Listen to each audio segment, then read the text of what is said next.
नमामि शमीशाननिर्वाणरूपं विभुं व्यापकं ब्रह्मवेदस्वरूपम्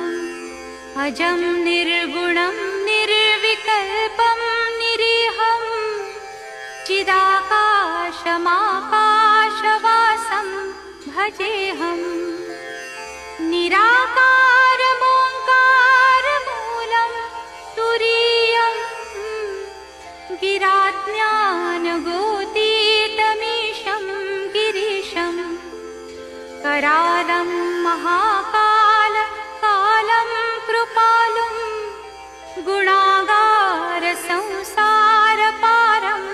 नतोऽहम् तुषाराद्रिसङ्काश गौरं गभीरं मनोभूतको